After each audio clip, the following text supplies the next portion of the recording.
think they're ready to surrender. INA की बागी फौजियों पर अंग्रेज देशद्रोह का मुकदमा चलाएंगे। उन तीनों के बचने के चांसेस कम हैं।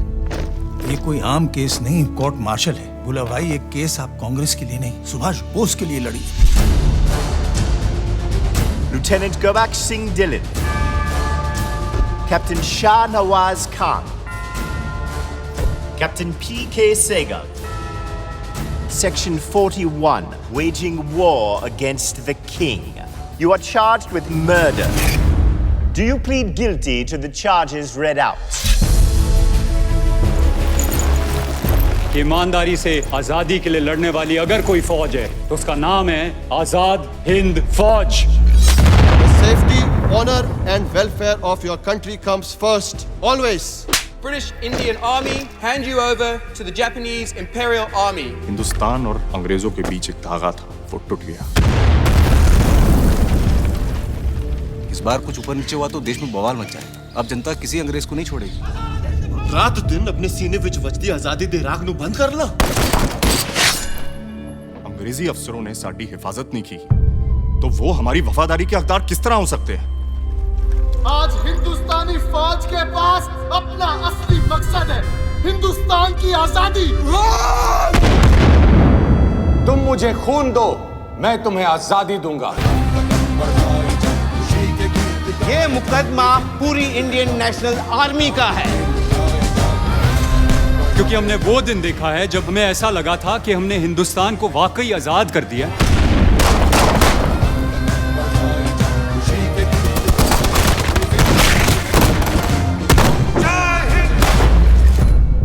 देश की आजादी की लड़ाई कोर्ट में लड़ी जा रही है और इस वक्त पूरा देश एक साथ तैनात है।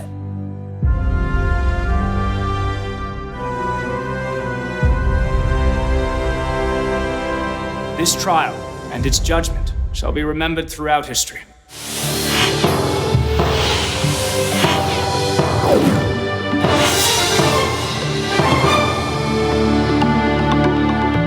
Hello and a warm welcome to another edition of To The Point. On the show this week, senior Congress leader Jairam Ramesh, who's going to answer a number of questions on the politics of GST, presidential elections, and of course on his recently launched book.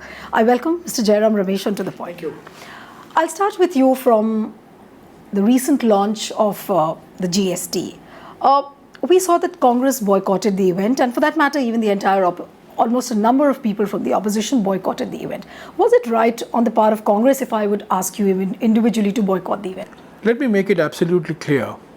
The Congress's opposition was only to the midnight session of Parliament in Central Hall to launch GST. It's the Congress that took the GST idea forward in 2004. It was the Congress that prepared the first GST bill that was introduced in 2011, and the Congress has consistently said that we need a GST, we need a simple GST, we need an uncomplicated GST, and GST is a major step forward in reforms. We have now got into the GST era. There will be transition problems, and I think they should be overcome, through discussion, through debate, through a sensitive appreciation of what the problems are. So we are never against GST. We want GST. We want GST to succeed. We will make our best to make GST succeed to the extent that we can, because we are not in power, but we are in power in some states. So we will make it succeed. Our problem was that the midnight session has been held only 3 times: 1947, 1972 and 1997 on the 14th of August midnight. So this attempt to equate the launch of GST with the independence of India, that's what we were opposed to. Even Mr. Nitish Kumar, who was for GST, who sent his minister for the midnight function, even Mr. Nitish Kumar said that it was very inappropriate and improper to equate the independence of India with the launch of GST. However, as I said, the launch of GST is a major step forward.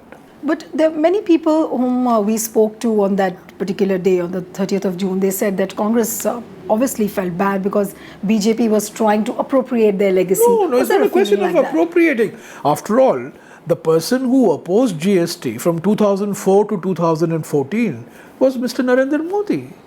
There were two chief ministers who opposed the GST, the chief minister of Gujarat and the chief minister of Madhya Pradesh. When Mr. Pranab Mukherjee was finance minister, he introduced the GST bill on the 22nd of March 2011. The standing committee, which was chaired by Mr. Yashwant Sinha, the former finance minister of the BJP, submitted its report only on the 7th of August 2013, 2.5 years later. So if anything, it's the BJP that delayed the introduction of the GST, and more specifically the PM when he was chief minister of Gujarat. But that's all, that's all past history. I think the Congress contributed heavily to the GST. The BJP government in the last 3 years took forward the work of the GST, and I have said repeatedly in Parliament that this is a collective enterprise. We should all take credit for it. Our main problem was the midnight session. But regarding the midnight session, there were also reports coming that with the way the letters of invitation were extended out by the Parliamentary Affairs Minister Anand Kumar, they referred individually to all the MPs, and which actually the protocol says you should address to the party. But listen, why couldn't they have had a full day session on GST? I mean, the Congress would have gladly participated. Why not have a special 2-day session on GST? We would have gladly participated on the 29th and 30th, so that GST is launched on the 1st, or on the 30th to launch. We would have gladly participated. We participated in the debate. We made 5 suggestions for changes in the bill that was introduced by Mr. Arun Jaitley. Mr. Arun Jaitley was magnanimous enough to accept some of the changes that we had suggested. Some of the changes he did not accept. Some of the changes he accepted. But we should move forward. But I think this was a self-promotion. I called GST not goods and service tax, but grand self-promotional tamasha, grand selfie tamasha. That's what it turned out to be. I think it's too serious a matter. We shouldn't trivialize it. And now I think we should focus on GST, the implementation, the problems of small industry, the problems of unorganized sector, problems of medium industry, problems of the textile industry, and we should address those issues because, in any major change, there will always be problems of transition. And I think we should address these issues. Right. Also, there was some kind of an opposition from the opposition camp itself saying that, there was some problem with the scale of the event, that how Prime Minister could launch the event in the presence of Pranab Mukherjee. Look, Mr. Pranab Mukherjee, was president, he was finance minister, so he knows this drama. See, I wouldn't focus too much on this. Look, there were different points of view even within the Congress party. There were people who said we should attend. There were some people who gave very strong arguments. One argument that was given by many people was that the Congress introduced right to information, which is revolutionary. The Mahatma Gandhi National Rural Employment Guarantee Act, revolutionary. Forest Rights Act, revolutionary. National Food Security Act, revolutionary. Far more revolutionary than the GST as we have today. But we never called a midnight session. So this was one argument that was given. We had an internal debate, and finally it was decided that we should not go for the session, but we should continue to signal and continue to speak out in favor of GST, highlight the problems of transition, bring those problems to the attention of the government in Parliament. Now the session is going to start on the 17th. We will focus on some of the concerns that are being raised by people, multiple registrations, various issues that are being raised. So we will focus on that. But at no stage are we going to demand a rollback of GST. Obviously not. That's not on the cards. But consistently, Rahul Gandhi and other senior leaders like you have pointed out to the fact that the government implemented GST in a hurry, more planning, more I think the general view was, even the chief minister of West Bengal, in fact, West Bengal was very strongly in favor of GST. Amit Mitra was chairman of the Empowered Committee of Finance Ministers. Even they were asking for a few months more. Even the former finance minister, Mr. Jairam, who worked on GST for so many years, even he was asking for a few months more. Heavens would not have fallen if they would have a little bit more time was given. But now it's all water under the bridge. We've got into the GST era. Let's make it succeed. We need a good and simple tax, GST. But this GST, as I said, it's not a revolution. This GST, in practice, GST in theory is revolutionary, but this GST in practice is not revolutionary. It's a first step. It's a beginning of a long journey, and in this journey, I think all political parties should be together. But when demonetization was announced, we saw that the entire opposition pounced on that as some kind of a political opportunity as well. I still believe that demonetization may have been a political winner for the Prime Minister. It was an economic disaster for India. There is no economic logic for demonetization in India today. But there were some political factors, there was social factors, the people feeling that good that these so-called black money guys, are being held accountable. But out of the 15.44 lakh crores that was demonetized on the 8th of November 2016, virtually everything has come back to the government. So there is no black money. That's why I said the economic logic of demonetization is highly dubious. But politically, it has been a winner for the Prime Minister. But as far as the implementation of the GST is going to be concerned, when demonetization was announced, we saw the entire opposition coming together and highlighting the loopholes behind the implementation. Absolutely. Farmers, small-scale sector, informal sector, the current farmer distress in many parts of the country, whether it's in UP, whether it's in Maharashtra, whether it's in Madhya Pradesh, whether it is in Rajasthan, is one factor is demonetization and the lack of cash. But are we going to see a similar kind of a banding together of the opposition as far as GST is concerned? Not to oppose GST, but to highlight the problems of transition, to bring to the government's attention the concerns of large sections of trade and industry, particularly small traders, particularly small industry, medium industry, certain industries like the textile industry. We will. But we are not opposing. We oppose demonetization. We are not opposing GST. Coming to the presidential election 2017, we've seen that 17 non-NDA parties have come together to form a common platform.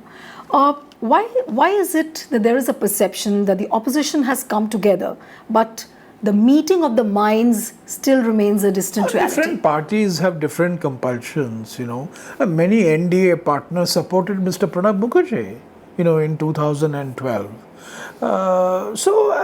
It's not unusual.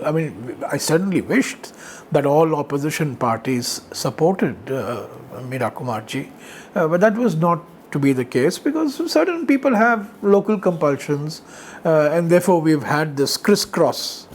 But I think it was important that we contest the election, even though the Electoral College is in favor.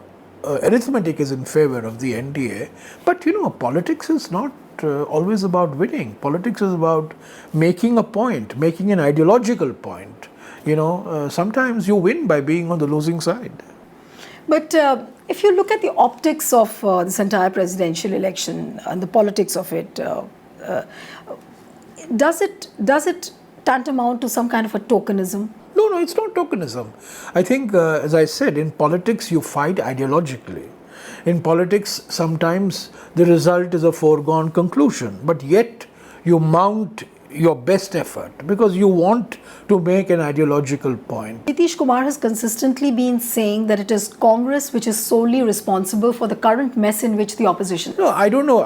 Sometimes the media also, hypes up statements and they try to read between the lines and give it greater importance than it deserves. I think, Mr. Nitish Kumar is a very seasoned politician and I'm sure that, when the time comes, they will. I think the important point he has made today, which I have seen, is that opposition parties don't have to come together for the sake of coming together. They must have a program, they must have an agenda, they must have a common, platform, a counter narrative, so to speak. I think he's used the word a reactive narrative he's talking about. So he said you should not be reactive. I don't disagree with him. We should have a counter narrative.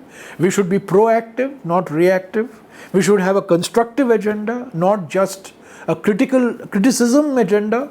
All this is fine, and I have absolutely no problem with what Mr. Nitish Kumar has said. You talk about this constructive proactive agenda. Congress is the largest party in the opposition. Yes. When are we going to see Congress come up with such a constructive Well, agenda? we have which 2 can- years which can- more, unless elections are advanced, as seems to be the gossip in certain circles. But we have 2 years more to go for the 2019 national elections. And I'm sure in the next few months, the Congress's position will become clear. The Congress also realizes that it needs to work with other parties. It's not as if the Congress doesn't know that. It knows that it has to work with other political parties in different states. And I think what the Congress did in 2004 and burst the bubble of India shining, that's what we need to do once again, to burst this new bubble that has been created by the Prime Minister. Coming back again to the presidential election, Congress and the opposition camp has actually neutralized the caste factor by fielding Meera Kumar against I don't Ramnath think you Kovind. should reduce, I don't think you should, make this personalities of caste. I mean, these are two individuals, these are two accomplished No, I was exactly individuals. coming to the same point that this presidential contest, is it about caste? Is it about the media is going meritocracy? on and on about caste. And these are two individuals who represent two different ideological viewpoints. And I think you should look at it that way. I think Meera Kumar ji said it very well, that this is not a battle between two Dalits, but this is a battle between two ideologies, between two philosophies, between two visions of the past, two visions of the future. So I think the media also makes too much out of this, the caste thing. Of course, caste is an identity, no doubt. I mean, all of us carry caste as one of our identity markers, unfortunately, even today. That's the reality. But nevertheless, I think these are two individuals who represent two different ideological viewpoints. And I think that's the way you must look at it. JDU leader KC Tyagi recently, I think 2 days ago, he said that had Congress or the opposition declared the name of Gopal Krishna Gandhi or Meera Kumar these much are all, before Ramnath I don't Kovind, want to comment on we this. would have These are all supported them. hypothetical questions. KC Tyagi is a very good friend of mine, and sometimes Mr. Tyagi is also very colorful in his language. He continues to be a good friend of mine, a very lovable character. But these are hypothetical. Agar ye hota, hum ye karte. Agar aap ye karte, agar hum ye karte. I mean, these are all hypothetical things. I mean, it's all history now. Coming back to a question again on Congress, Rahul Gandhi recently was on a vacation in Italy and he went to see his grandmother. But I think people are entitled to see their grandmothers. Of course. But why was it projected that he was a man missing in action when so much was happening in the country? No, I mean, look, he did a month-long farmers yatra in UP that led to the farm loan waiver of sorts, which the chief minister announced. He's been highlighting issues of not only farmers but also of the growing jobs famine in the country. I think in the next few months you will see a much more campaign mode of Mr. Rahul Gandhi and the Congress party on some of these economic issues, particularly issues of agriculture, issues of employment, and so on and so forth. So I think, we should move on. Look, Mr. Rahul Gandhi is certainly the vice president of the Congress party, but the Congress party is a gigantic organization. There are other people also in the Congress party. It is a collective strength of the party. I think even the media focuses too much. It individualizes and personalizes politics far too much. But is it not true that there is a very sharp divide within the Congress party as far as the senior leaders and the younger generation is concerned? Not. In fact, I would say that Mr. Gandhi has made one of the reasons maybe Mr. Gandhi has not been, taken over as president is because he wants to carry everybody along. I mean, that's the spirit of the Congress party. I mean, the Congress party doesn't believe, in saying, okay, it doesn't believe in issuing farmans or, saying that this must be done. No, I think he is, by temperament also, the little I have seen him in the last 14 years, he wants to take people along, he wants to listen to everybody. The Congress party has senior leaders, has experienced leaders, but it also has the Sachin Pilots and, the Jyotiraditya Scindias and the Gaurav Gogois, the Shushmita Devs, who are, young in their 40s. There are also people in their 30s, But how much So I think you need to bring, you need to marry, I think what he's trying to do is to get the experience of the seniors with the energy and the exuberance and enthusiasm of the youngsters.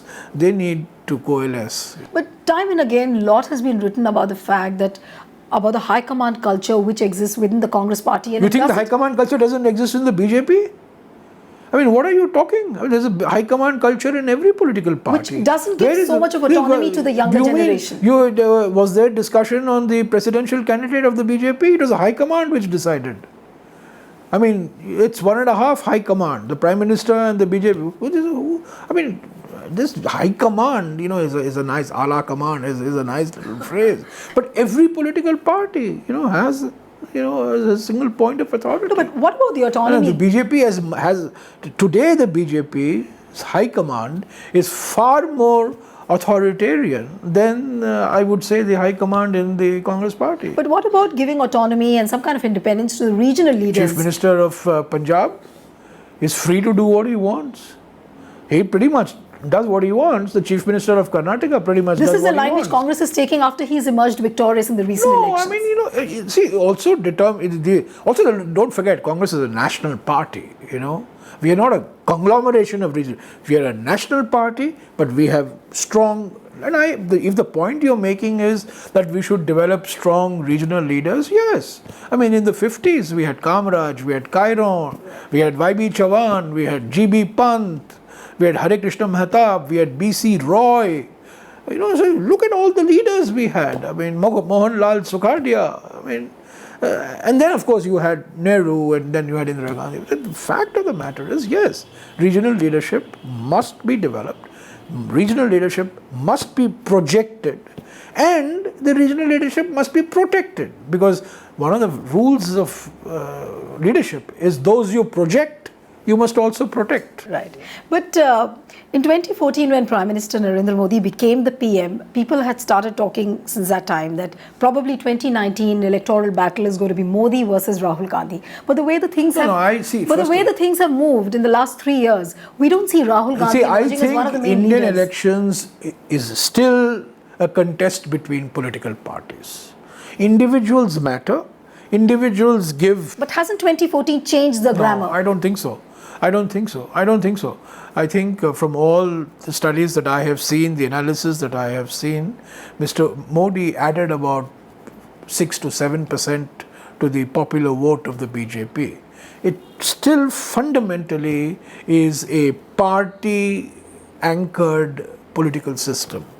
People still vote in many places for parties, Yeah, sure, leaders are important. I'm not devaluing the importance of leaders, particularly in 2014 where Mr. Modi made it into a presidential, type of a contest. But I don't think so. I think we should recognize that ultimately people are voting for BJP or voting for Congress or voting for the JDU or voting for, the left parties. But now that all the disparate forces are coming together, and that is obviously for a political survival, that they have to take on the communal forces, they have to take on BJP. How do you view the 2019 battle? We have to find the common ground. We have to find a common constructive ground. I mean, it's one thing opposing Mr. Modi, it's one thing opposing the BJP, but it's another thing providing an alternative narrative, providing an alternative description of what you would do, which Mr. Modi and his colleagues are not doing. I think people will vote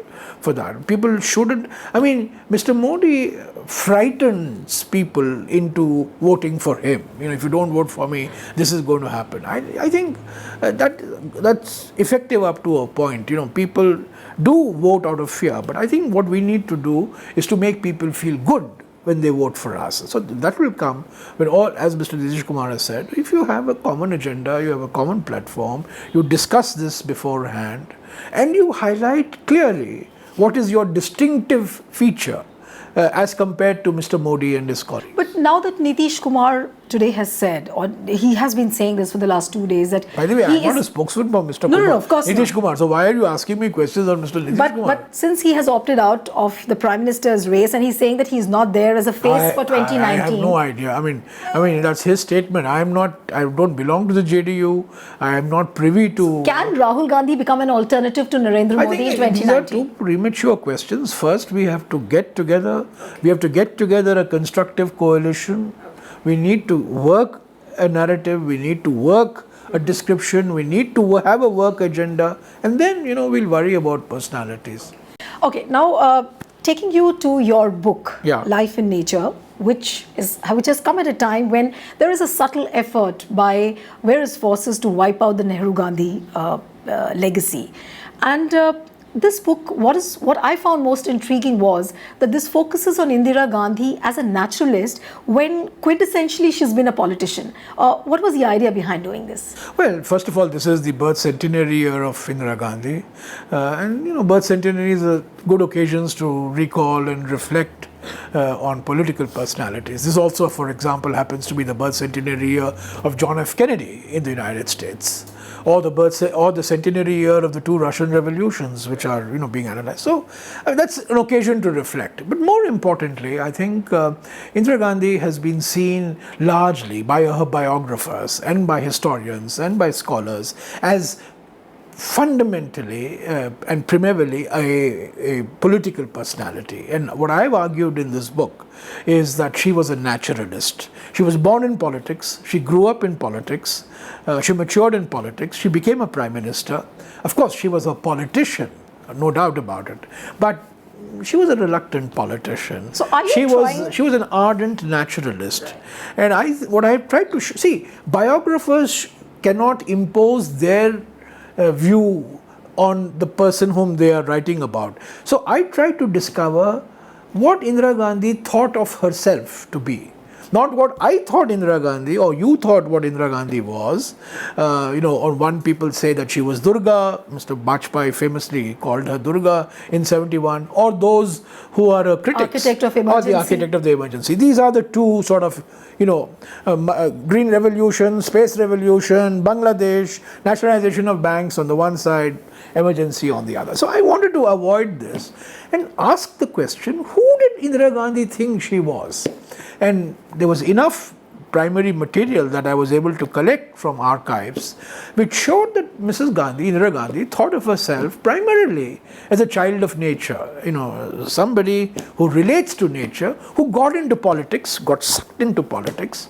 She remained a political personality till her brutal assassination, but right through her childhood, her youth, her companionship years with Pandit Nehru, and of course her prime ministership for 16 years, she demonstrated an unwavering commitment to nature. All the laws that we have today, the Wildlife Protection Act, the Control of Water Pollution Act, the Control of Air Pollution Act, and the Forest Conservation Act, were done by her, not by the bureaucracy with her imprint, but these were things that she instigated, she launched. I was going through a few excerpts of the book, which also give an impression that she was unable to create those systems. There was some kind of resistance. Does it also show that? See, look, we are talking of the 70s. Now we take environment for granted. Right.